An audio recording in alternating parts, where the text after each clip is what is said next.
I thought my neighbor had moved out. Then I heard this sound at 2 a.m. I was 3 seconds from calling 911 when I realized the screaming was coming from inside a house that had been empty for 6 weeks.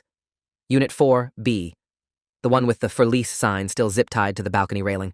The one where I'd watched the moving truck pull away on a Saturday morning in late September, where I'd seen the landlord doing a final walkthrough with his clipboard, where I'd personally checked the mailbox slot and found it stuffed with forwarding stickers and junk mail. That apartment had been dead silent for a month and a half, until tonight, until 2:14 a.m., when I woke up to the sound of a woman sobbing like her world was ending, and I absolutely knew, that something was catastrophically wrong. My name is Nathan Cross. I'm 31 years old, and I've lived in the Riverside Gardens apartment complex for 3 years. It's one of those mid-range places where young professionals and grad students overlap. Decent, but not fancy. Quiet, but not sterile. I'm a software developer. I work from home 4 days a week, and I know my neighbors the way you know people in apartments. Casual hallway conversations, the occasional borrowed ladder, mutual complaints about the management company's refusal to fix the parking lot potholes. The woman in 4B had been Melissa Hartley, a nurse who worked night shifts at Mercy General. I'd helped her carry groceries up the stairs twice. We'd exchanged pleasantries about the weather, and when she told me in mid-September that she was moving to Portland for a better job, I'd wished her well and thought nothing more of it. The apartment had been empty since September 23rd. I'd verified this personally, because I'm the kind of person who notices details. The landlord, Frank Grissom, had shown the place to potential renters 3 times in October. I'd seen them coming and going. The apartment was vacant, confirmed, documented, empty. Except tonight, someone was in there. And they were terrified. The sound that woke me wasn't just crying. It was the kind of desperate, gasping sobs that happen when someone's trying to stay quiet, but can't control their own panic. It was muffled, like it was coming through walls and maybe a closed door, but in the dead silence of a Wednesday night in early November, it cut through my apartment like a knife. I sat up in bed, heart already pounding, and listened. The crying continued, then stopped, then started again, punctuated by what sounded like pleading, words I couldn't make out, but the tone was unmistakable. Someone was begging. I grabbed my phone, pulled on sweatpants, and stood in my dark bedroom trying to decide if I was losing my mind. Maybe it was coming from 4A, the unit next to the empty one.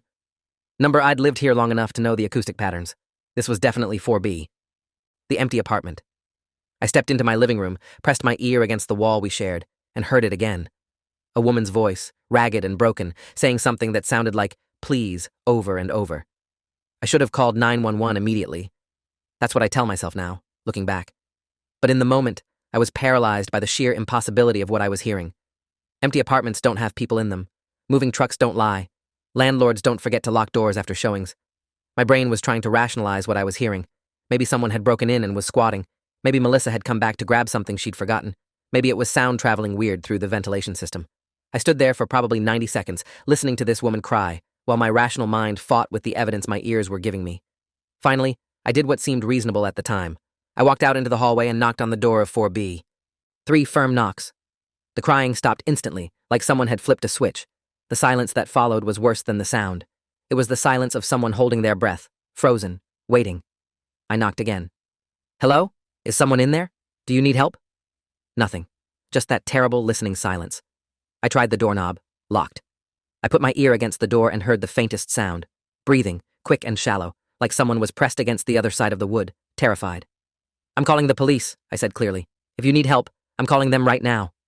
The door opened so fast I stumbled backward, but it wasn't a woman standing there. It was a man. Mid-30s wearing a suit without the jacket, dress shirt untucked, tie loosened.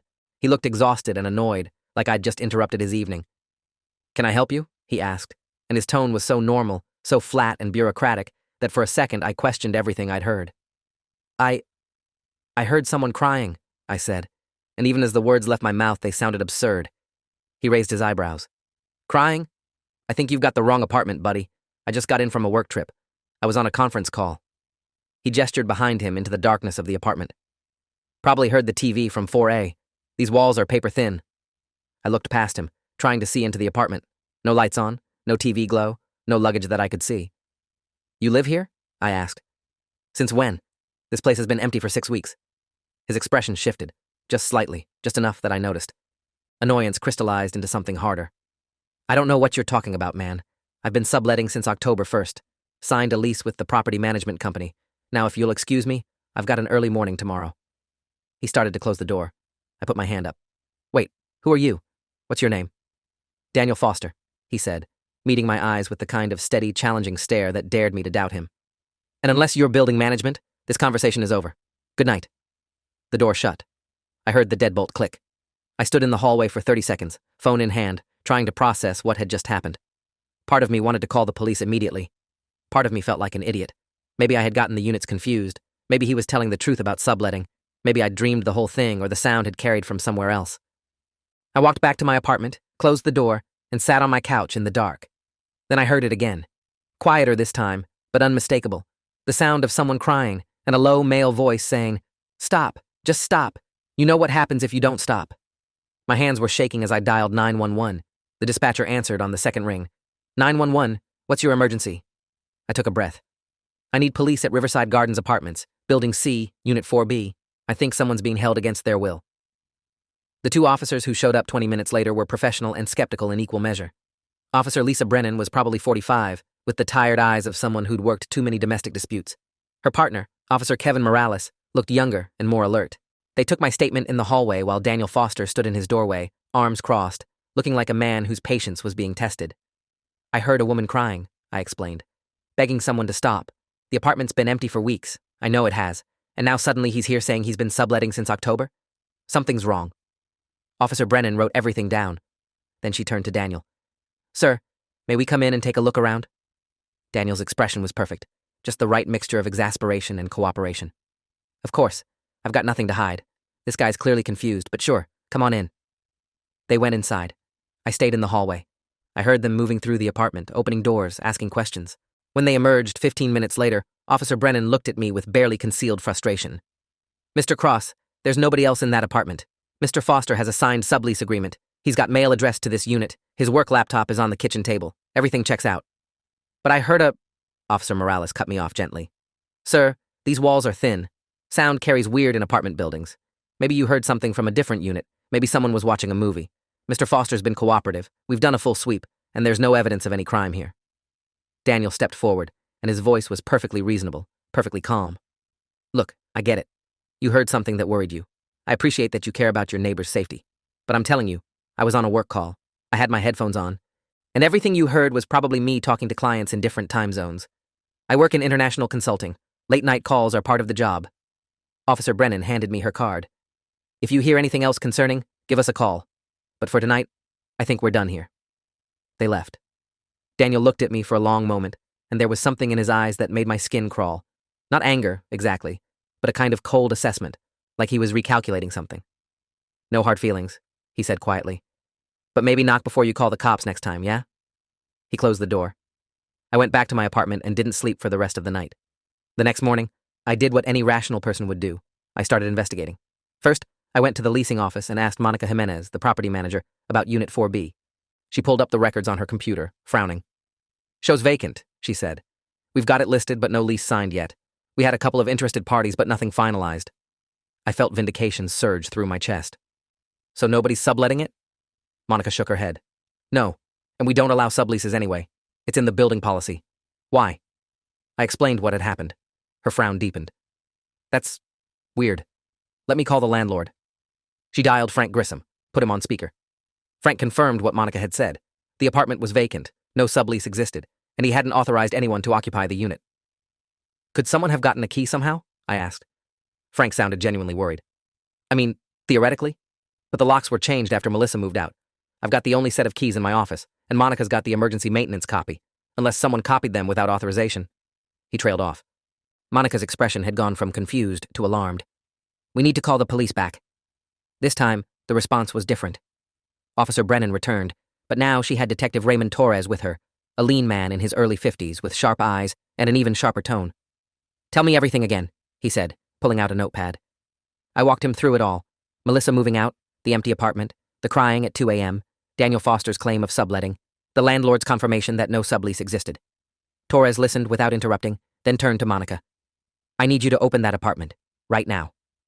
We went upstairs together. Me, Monica, Torres, Officer Brennan. Monica knocked. No answer. She knocked again, called out, "Building management, we need to enter for an inspection." Silence. She used her master key. The door opened. The apartment was empty, completely empty. No furniture, no laptop on the kitchen table like Daniel had claimed. No luggage, no clothes, no evidence that anyone had been living there. The carpet showed vacuum marks from months ago. The bathroom was spotless. The bedroom closet was bare. Torres walked through slowly, examining everything. You're sure this is the right unit? I nodded, my heart sinking. This is 4B. This is where I talked to him last night. This is where the officers searched and found his stuff. Officer Brennan looked genuinely shaken. Detective, I swear to you, there was furniture here last night. A couch, a coffee table, that laptop he mentioned, mail on the counter. We saw it. Torres's expression didn't change, but I could see the wheels turning. Did you see his ID? Brennan shook her head. He showed us the sublease agreement, had his name on it, looked official. Torres turned to Monica. Pull up every entry log for this apartment for the last 2 months. I want to know every time this door was opened. By whom and why. Monica paled.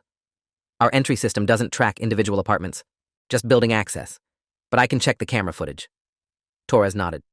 Do it. Pull everything from last night and this morning. We went back downstairs to the office. Monica pulled up the security camera footage from the building's exterior and hallway cameras. We watched the timestamp from the previous night. At 2:23 a.m., the police arrived. At 2:26, officers Brennan and Morales entered the building. At 2:31, they knocked on 4B. The door opened, and there he was, Daniel Foster, exactly as I'd described him. Except the cameras couldn't see inside the apartment. At 2:48, the officers left. At 3:02, I went back into my apartment. Then nothing until 5:30 a.m. when a moving truck pulled up to the building. Wait, Torres said sharply. Rewind that. Show me 5:30 to 7. Monica rewound. We watched in silence as 4 men got out of the truck at 5:33 a.m. They moved quickly, efficiently, like professionals. They went up to the building with dollies and moving blankets.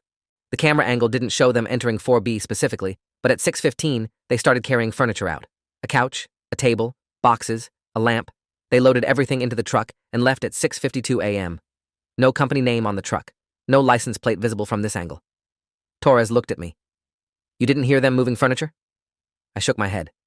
I finally fell asleep around 4 o'clock. My bedroom's on the other side of the apartment. Torres made a note. So someone staged this apartment last night specifically for the police to see, then had it cleared out before dawn. Monica's voice was small. But why? What's the point? Torres didn't answer. Instead, he asked me, the woman you heard crying, did you recognize the voice? I thought back. No, but it was distinct, high-pitched, maybe mid-20s or 30s, definitely in distress. Torres looked at Officer Brennan. Pull Melissa Hartley's contact information. I want to verify she actually moved to Portland. Officer Brennan made the call right there, on speaker. A woman answered after 3 rings. Hello? Her voice made my stomach drop. It was the voice, the crying voice. I knew it instantly. Ms. Hartley, this is Officer Lisa Brennan with the Metro Police Department. I'm calling to verify some information about your previous residence at Riverside Gardens Apartments. Did you move out of Unit 4B on September 23rd? There was a pause. Yes, that's correct. I moved to Portland for a new job. Why? Is something wrong? Officer Brennan kept her voice neutral. Just routine follow-up. Can you confirm your current address? Melissa rattled off a Portland address. And you haven't been back to the apartment since September? Another pause, longer this time. No. Why would I? I signed the lease termination paperwork, got my deposit back, and left. What's this about? Torres leaned forward. Ms. Hartley, this is Detective Raymond Torres. I need to ask you something important. Have you been in contact with anyone asking about your old apartment? Anyone trying to get information about the building or your former neighbors? Melissa's voice changed, became wary. Okay, this is going to sound weird, but about 3 weeks ago, a guy contacted me on LinkedIn, said he was interested in renting in the same building, wanted to know what it was like living there, asked about the layout and the neighbors and stuff. Torres's eyes sharpened. Did he give you his name? Melissa thought for a moment.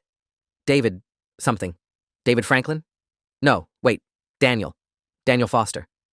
The room went silent. Torres exchanged a look with Officer Brennan. Ms. Hartley, did you give him any specific information? Melissa sounded defensive now. I mean, yeah, I told him about the floor plan, which units were quiet, which neighbors were friendly. He seemed normal. I didn't think it was a big deal. Torres's voice stayed calm. Did you tell him about Mr. Nathan Cross in Unit 4A? Silence. Then, quietly. Yes. He asked specifically if there were any problems with neighbors. I told him Nathan was nice, kept to himself, worked from home. Why? What's happened? Torres ignored the question. Ms. Hartley, I need you to send me screenshots of that entire LinkedIn conversation, every message. Can you do that right now? Melissa agreed, sounding scared. Torres gave her his email. Within 5 minutes, the screenshots arrived. We huddled around Monica's computer and read through them. The messages were innocuous on the surface, just a prospective tenant asking reasonable questions. But reading them now, with context, they felt surgical. Daniel had asked about noise levels, security, whether people knew each other, whether anyone worked from home or kept unusual hours, and Melissa had answered everything. He was gathering intelligence, Torres said quietly, building a profile of the building and the residents. I felt cold. But for what? Why go through all this trouble to stage an apartment for one night? Torres looked at me. Mr. Cross, I need you to think carefully. In the past few months, has anything unusual happened? Any strangers asking questions? Any weird encounters? Anything that felt off? I thought back. No. Nothing. I go to work. I come home. I keep to myself. I don't have enemies. I don't have drama. I'm the most boring person you'll ever meet. Torres didn't smile. Boring people don't get elaborately staged fake apartments.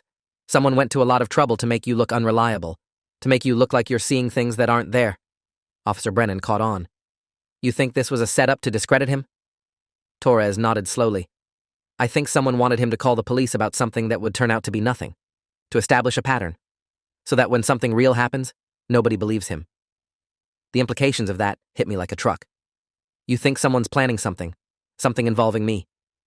Torres's expression was grim. I think someone's been watching you, Mr. Cross, and I think we need to figure out why.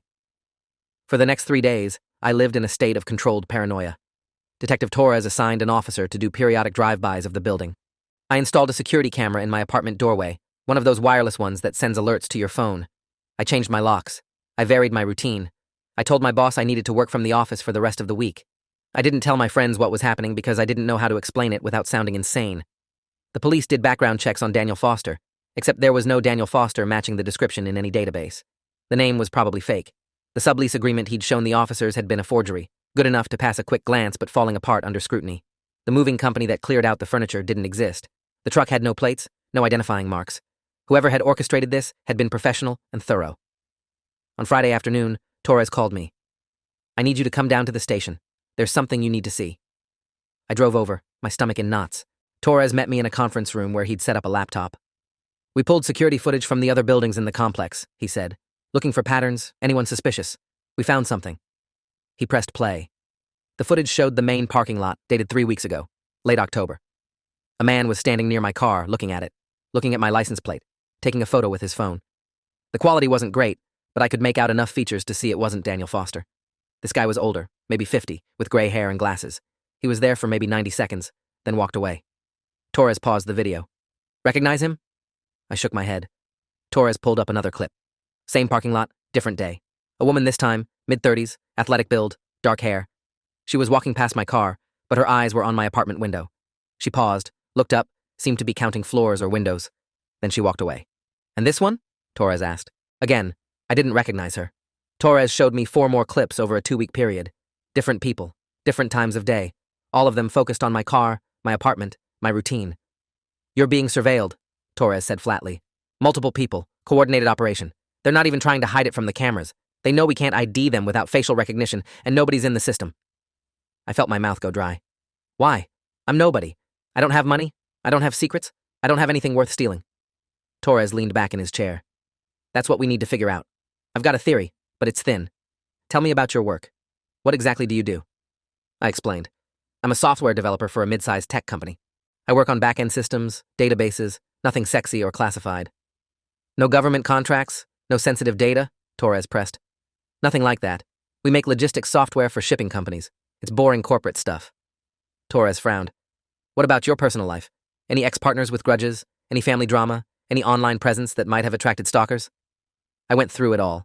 No vengeful exes. My last relationship ended amicably 2 years ago. No family drama. My parents were retired in Florida. My sister lived in Colorado. Everyone got along fine. My online presence was minimal. A LinkedIn I barely used. A Facebook I checked maybe once a month. I wasn't political, wasn't controversial, wasn't interesting. Torres rubbed his eyes. Okay, here's what I'm thinking. This level of sophistication suggests either organized crime or intelligence operations. Given that you're not involved in anything criminal that you know of, I'm leaning toward the possibility of mistaken identity. That actually made sense. You think they've got the wrong guy? Torres nodded. It happens more often than you'd think. Someone with a similar name, similar car, living in a similar apartment. They do surveillance from a distance, don't confirm identity up close until it's too late. So, what do? I asked. Torres stood up. You keep doing what you're doing. Stay vigilant. We're going to keep working this from our end. I've got to call in to the FBI field office because this crosses some lines that worry me. If this is what I think it is, we're going to need federal resources. The FBI. Jesus Christ. This was escalating faster than I could process. I went home that night and sat in my apartment with all the lights on, reviewing every choice I'd made in the past 5 years, trying to figure out what I'd done to deserve this. I came up empty. On Saturday morning, I woke up to 17 missed calls from my sister, Allison. I called her back immediately, heart pounding. "Nathan, oh my God, finally," she said, and her voice was shaking. "I've been trying to reach you all night. Something insane happened." My stomach dropped. "What? Are you okay?" She took a breath. "I'm fine, but, Nathan, someone called Mom and Dad pretending to be from your bank, said there'd been suspicious activity on your account, said you were unconscious in a hospital and they needed to verify your identity for medical treatment. Mom called me in a panic, and I tried calling you, and when you didn't answer, she was about to wire them money." "What?" I was on my feet now. "Wire them money? Mom, did you—" Allison cut me off. "No, thank God. Dad got suspicious and called your actual bank first. They confirmed no such call had been made. It was a scam. But Nathan, they knew so much. They knew your full name, your bank, your address, Mom and Dad's names. How?" I sat down slowly. "Allison, I need you to listen to me carefully. Tell Mom and Dad not to answer any calls about me. Don't give anyone any information. Don't confirm anything. If someone says I'm in trouble, they need to hang up and call me directly." There was a pause. "Nathan, what's going on?" I wanted to tell her everything, but I didn't want to scare her. "I'm dealing with something. The police are involved. I'm safe, but someone's trying to mess with me and apparently with my family too. Just please, promise me you'll be careful." Allison promised, but I could hear the fear in her voice. After we hung up, I called Torres immediately. He answered on the first ring, which told me he'd been expecting this. "They made a move," I said. Torres's voice was tight. "Tell me everything." I explained about the call to my parents. Torres swore under his breath. "They're escalating. They've moved from surveillance to active social engineering. They're trying to isolate you, create confusion, maybe even build a narrative that you're unstable or in trouble." "But why?" I said, and I hated how desperate I sounded. Torres hesitated. "I got a call back from the FBI yesterday afternoon. They're interested. They're sending someone to talk to you. Monday morning, 9 a.m. at the station. Until then, I need you to stay somewhere else. Do you have friends or family nearby you can stay with?" I thought about it. My closest friend, Jeremy Walsh, lived about 20 minutes away. "Yeah, I can crash with a friend." Torres's relief was palpable. "Do it. Pack a bag. Don't tell anyone where you're going. I'll have an officer escort you to make sure you're not followed." An hour later, Officer Morales showed up at my apartment. I packed quickly. Clothes, laptop, phone chargers, medications. As we walked to my car, Morales did a quick check of the parking lot and surrounding areas. Everything looked normal. I drove to Jeremy's house with Morales following behind me. Jeremy opened the door looking confused. "Dude, what's going on? You said emergency?" I stepped inside. "I need to crash here for a couple days. I can't explain everything right now, but I'm in some kind of trouble, and the police think I'm being targeted." Jeremy's eyes went wide, but to his credit, he didn't ask a million questions. "Of course, man. Guest room's yours. Whatever you need." That night, I tried to sleep but couldn't.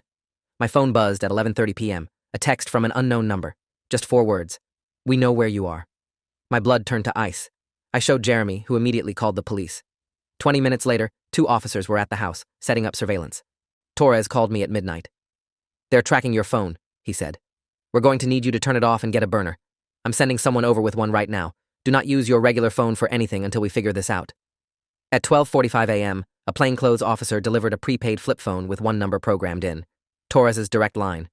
I turned off my smartphone, pulled the battery, and wrapped it in aluminum foil like Torres instructed. "Old school Faraday cage," the officer explained. "Won't do much if they've got serious tech, but it's better than nothing." Sunday passed in a blur of anxiety. I stayed inside Jeremy's house, away from windows. Torres called twice to check in. No updates, no new leads. The FBI agent was coming tomorrow morning. At 8:45 p.m., Jeremy's doorbell rang. We both froze. "Are you expecting anyone?" I whispered. Jeremy shook his head. He looked through the peephole. "It's a woman. Delivery uniform, holding a package." One of the surveillance officers, who'd been sitting in an unmarked car outside, was suddenly at the door. "Let me handle this," he said. He opened the door partially, keeping the chain on. "Can I help you?" The woman smiled. "Delivery for Jeremy Walsh. Need a signature." The officer took the package through the gap, examined it. It was addressed to Jeremy, but had been sent overnight. No return address. The officer brought it inside and called for backup. 20 minutes later, a bomb squad unit arrived. They x-rayed the package in the driveway. No explosives, no biological materials, just a USB drive. Torres showed up personally. He bagged the USB as evidence, looked at Jeremy and me with grim determination. "Tomorrow morning, 9 a.m., we're going to get to the bottom of this." I barely slept. At 8:30 a.m., Torres picked me up personally and drove me to the police station. We went to a conference room where a woman in her early 40s was waiting. She stood and extended her hand. Mr. Cross, I'm Special Agent Rebecca Thornton with the FBI's Cyber Division. I understand you've had quite the week. We sat down. I told her everything, start to finish. She listened without interrupting, taking notes on a tablet. When I finished, she was quiet for a long moment. Then she said, Mr. Cross, I'm going to ask you something, and I need you to be completely honest. Have you ever done any work, freelance or otherwise, involving cryptocurrency? I blinked. What? No. I mean, I understand the concept, but I've never worked with it professionally. Why? Agent Thornton pulled up something on her tablet and turned it toward me. It was a news article from 3 weeks ago. Major cryptocurrency exchange hacked, $78 million stolen. I read through it quickly. A cryptocurrency exchange called NovaChain had been breached, and the hackers had made off with millions in Bitcoin and Ethereum.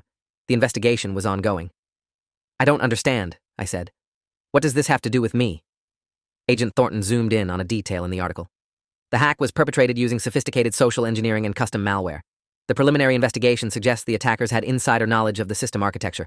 NovaChain reported that one of their former contractors, a back-end developer who worked on their wallet infrastructure, might have been involved. My mouth went dry. And you think that's me? Thornton shook her head. No, we know it's not you, but we think someone thinks it's you. Or more accurately, someone wants us to think it's you. She pulled up another document. It was a LinkedIn profile. My LinkedIn profile. Except it had been altered. The work history now included a 6-month contract with NovaChain Crypto Exchange. The dates aligned perfectly with when the system architecture would have been developed. I never worked for them, I said, my voice rising. That's fake. Someone edited my profile. Thornton nodded. We know. We've already verified your actual employment history. But here's the problem. This fake profile has been circulating in certain dark web forums for 3 weeks. Someone's been building a case that you're the inside man on the NovaChain hack. Torres leaned forward. The surveillance, the staged apartment, the calls to your family, it's all part of a frame job. Someone's trying to make you look unstable, unreliable, and potentially guilty. If we investigate you for the hack, we find a guy who's been calling the police about empty apartments with people in them, who's so paranoid he's hiding at a friend's house, whose family is getting scam calls about him being in the hospital. You look like someone who's cracking under pressure, someone who's guilty. I felt like I was going to throw up. But I didn't do anything. I've never even heard of NovaChain until right now. Agent Thornton's expression softened slightly. We believe you, Mr. Cross. That's why I'm here. The real hackers are trying to set up a fall guy, and you got unlucky. But now that we know what's happening, we can use it. She pulled up a map of the city. The USB drive that was delivered to your friend's house? We analyzed it. It contains a partial Bitcoin wallet key, specifically, one fragment of a multi-signature wallet that would access some of the stolen funds. If someone had all the pieces, they could claim the money. Torres caught on immediately. They're going to plant the rest on him. Make it look like he has access to the stolen cryptocurrency. Thornton nodded. That's my theory. They'll wait until he's arrested or seriously investigated, then discover evidence that he has the wallet keys. Case closed, they keep the money, he goes to prison. I was shaking now. So what do we do? Thornton smiled, and it wasn't a friendly smile. It was the smile of someone who was about to flip the board. We let them think it's working. You're going to go home. You're going to act paranoid and guilty. We're going to leak that you're under investigation, and when they make their move to plant the final evidence, we're going to be waiting. Over the next 3 days, I became an actor in the strangest play of my life. With Agent Thornton's guidance, I returned to my apartment. I made a show of looking over my shoulder, of checking my locks obsessively. I researched cryptocurrency on my laptop in ways that would be visible to anyone monitoring my internet traffic. I made nervous calls to lawyers that Torres helped me stage. I was playing the role of a guilty man trying to cover his tracks, and it felt like wearing someone else's skin. The security camera in my hallway recorded everything. The FBI had set up additional surveillance I couldn't see. They were watching everyone who came near my apartment. On Wednesday afternoon, 4 days after my meeting with Agent Thornton, I got a knock on my door. I checked the camera. It was a courier, uniform and clipboard, holding a large envelope. I opened the door with the chain on. Nathan Cross? The courier asked. Delivery requires your signature. I signed. He handed me the envelope and left. Inside was a letter claiming to be from a law firm representing NovaChain Exchange. It informed me that I was being named in a civil lawsuit related to the breach and that I should retain legal counsel immediately. It looked official. It probably would have fooled most people. But Agent Thornton had prepared me for this. Don't react, she'd said. Just accept it, look scared, and wait.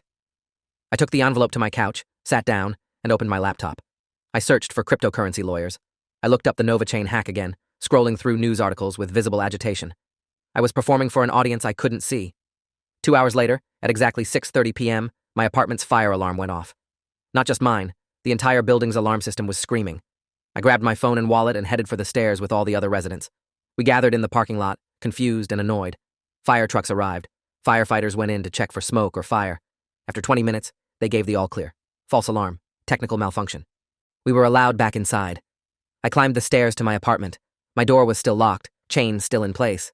But Agent Thornton had warned me about this too. "They'll use a distraction," she'd said. "Fire alarm, power outage, something that gets you out of the apartment legally and publicly. Then they go in through a window or balcony and plant the evidence." I unlocked my door, stepped inside, and immediately saw it. My desk drawer, the one where I kept important documents, was slightly open. I never left it open. My heart pounding, I pulled it all the way out. Underneath my tax returns and insurance papers was a USB drive I'd never seen before. This was it, the planted evidence. I took out my burner phone and texted Torres. They did it. Within 10 minutes, my apartment was swarming with FBI agents. They secured the scene, photographed everything, and carefully bagged the USB drive. Agent Thornton arrived and examined the drive with a forensic scanner. "It's the rest of the wallet key," she confirmed. "With this and the piece from the first USB, someone could access approximately $30 million in stolen cryptocurrency." She looked at me with something that might have been respect. "You did good, Mr. Cross. This is exactly what we needed." Over the next 24 hours, the FBI moved fast. They traced the courier who delivered the fake legal letter. He'd been hired through a dark web platform and paid in Bitcoin. They pulled traffic camera footage from the afternoon of the fire alarm and identified a man climbing the fire escape to my balcony.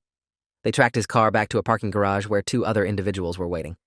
By Friday morning, Agent Thornton called me with an update. "We've made 4 arrests," she said, and I could hear the satisfaction in her voice. 3 in the city, 1 in Nevada. The guy who played Daniel Foster, his real name is Kyle Hutchinson, and he's a known operative in social engineering scams.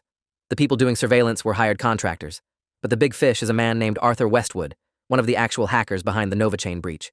He was orchestrating the frame job to get heat off himself and his crew. I sat down slowly. "So it's over?" Thornton's voice was cautious. "The immediate threat to you is over. We're holding all 4 without bail. We recovered server logs that show Westwood specifically researched you and selected you as a patsy because of your proximity to the tech industry, your clean record, and your, forgive me, boring and predictable lifestyle. You were the perfect target because you had no reason to suspect you'd be framed. It should have felt insulting, but instead it felt like validation.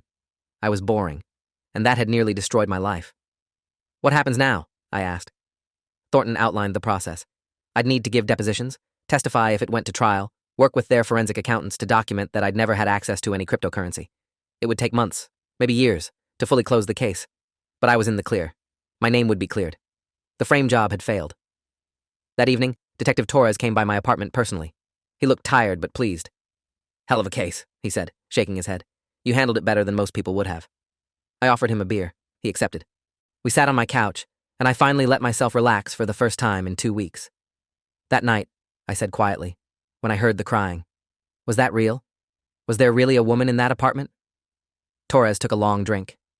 "We think so.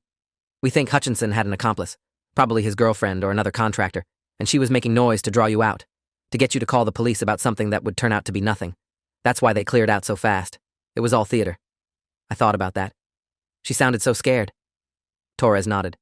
"Good actress. Or maybe she was scared. Scared of getting caught. We're still looking for her, but she's in the wind. Probably left the country by now." We sat in silence for a while. Then Torres said, "For what it's worth, you did the right thing. Every step of the way. You trusted your instincts, you called it in, you didn't let them make you doubt yourself. A lot of people would have folded." I looked at him. "I almost did. When you guys searched that apartment and found nothing, I thought I was losing my mind." Torres smiled grimly. "That was the point. But you didn't fold. You kept pushing. That's why we caught them." 3 months later, I was sitting in a federal courtroom watching Kyle Hutchinson take a plea deal. He pled guilty to conspiracy, fraud, and computer crimes in exchange for testifying against Arthur Westwood. Hutchinson's lawyer tried to paint him as a low-level player, but Agent Thornton's evidence showed he'd been instrumental in the social engineering aspects of the scheme. He got 8 years. Arthur Westwood went to trial and lost spectacularly. The evidence against him was overwhelming. Server logs, Bitcoin wallet transactions, communications between him and his co-conspirators, and the testimony of multiple witnesses, including me. He was sentenced to 25 years in federal prison and ordered to forfeit all assets connected to the stolen cryptocurrency.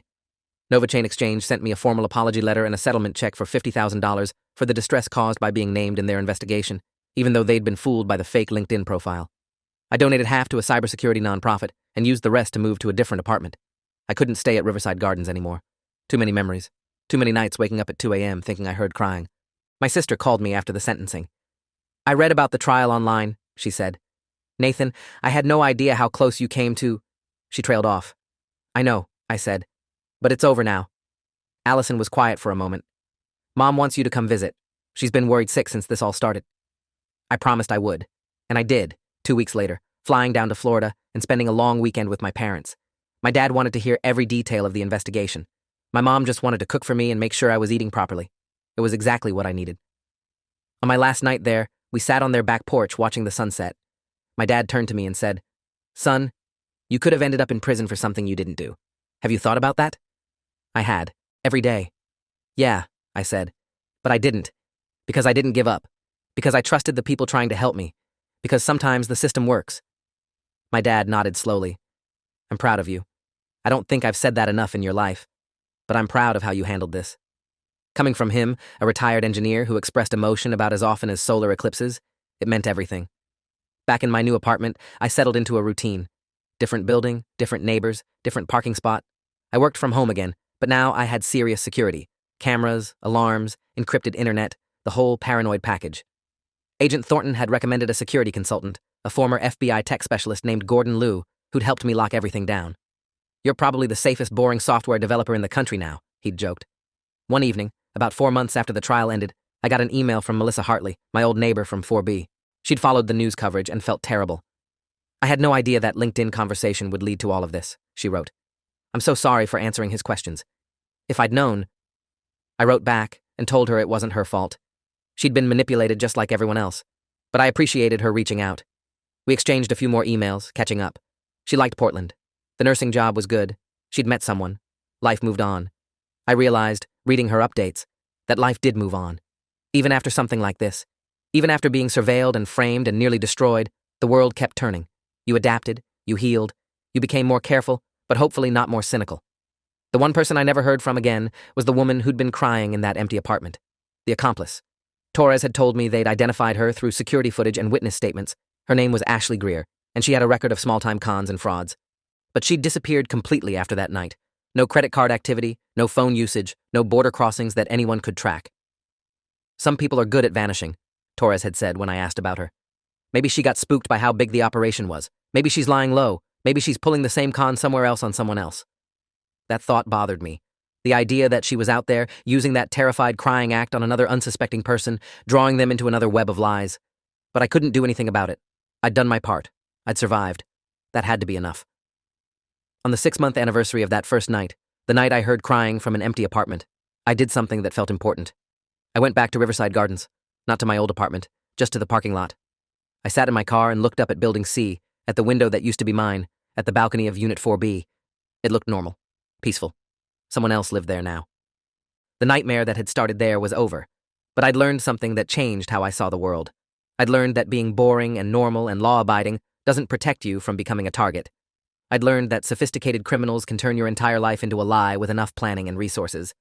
I'd learned that the difference between being believed and being dismissed can come down to tiny details. A name on a sublease, furniture in an empty room, a timestamp on a security camera. I'd learned that justice, when it works, is beautiful and terrible in equal measure. And I'd learned that sometimes the most important thing you can do is trust yourself.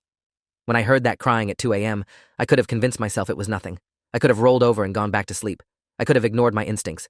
But I didn't. And that split-second decision to trust what I heard, to act on it even though it seemed impossible, had ultimately saved me. Because if I hadn't called the police that first night, if I hadn't established that something was wrong early on, the frame job might have worked. I might have been arrested, charged, convicted. My boring, predictable life would have ended in a federal prison cell for a crime I didn't commit. I started my car and drove away from Riverside Gardens for the last time. On the radio, a news anchor was talking about a different cybersecurity breach, a different group of hackers, a different set of victims. The world kept spinning, kept generating new crimes and new investigations and new stories. But mine was over. I merged onto the highway and headed home, to my new apartment, my new locks, my new cameras, my new careful life. I thought about Daniel Foster, or Kyle Hutchinson, or whatever his real name was, sitting in a federal prison cell. I thought about Arthur Westwood, the mastermind, realizing he'd be an old man before he saw freedom again. I thought about justice, and how sometimes it actually works. And I thought about that sound at 2 a.m., the crying that had seemed impossible, that had turned out to be real and fake and dangerous all at once. That sound had changed everything. It had been a trap and a warning and a gift, because it had woken me up, not just literally, but metaphorically. It had reminded me that the world is stranger and more dangerous than we like to believe, that being boring isn't armor, that sometimes you have to fight for your own innocence. As I pulled into my parking spot at the new building, my phone buzzed. A text from Detective Torres. Greer sighting in Seattle. Local PD picked her up on an unrelated warrant. Thought you'd want to know it's truly over. I sat in my car for a moment, letting that sink in. Ashley Greer, the crying woman, the actress, the accomplice. Caught. The last loose thread tied off. It was truly over. I texted back, "Thank you for everything." Torres responded immediately. "You made it easy. Take care of yourself, Cross." I got out of my car, walked to my apartment, and unlocked my door. The security system beeped. I punched in the code, and the green light confirmed everything was secure. I dropped my keys on the counter, opened my laptop, and checked my work email. 63 unread messages, a new project deadline, a meeting request for Monday morning, the mundane details of my boring, predictable life. And I smiled, because boring was exactly what I wanted. Boring was safe. Boring was honest. Boring was real. I made dinner, watched a documentary about marine biology, and went to bed at 10:30 p.m., like the creature of habit I was. And when I woke up at 6 a.m. the next morning, well-rested and peaceful, I realized something profound. I'd survived something that could have destroyed me. I'd been hunted, framed, manipulated, and nearly broken, but I'd made it through. Not because I was special or clever or lucky, but because I'd done the simple, difficult work of trusting myself and refusing to give up. That's what I want anyone reading this to understand. If something feels wrong, it probably is. If your instincts are screaming at you, listen. If the evidence doesn't match the explanation, keep pushing. Don't let anyone make you doubt your own perceptions. Don't let fear or embarrassment stop you from asking for help. Don't let the impossible convince you to ignore the obvious. Because somewhere out there, in another apartment building in another city, someone else might wake up at 2 a.m. to an impossible sound. And they'll have to make the same choice I did. Believe it and act, or dismiss it and hope for the best. I made the right choice. I hope they do too. If you enjoyed this, you'll definitely want to see the next ones too. So subscribe now and let me know your take in the comments.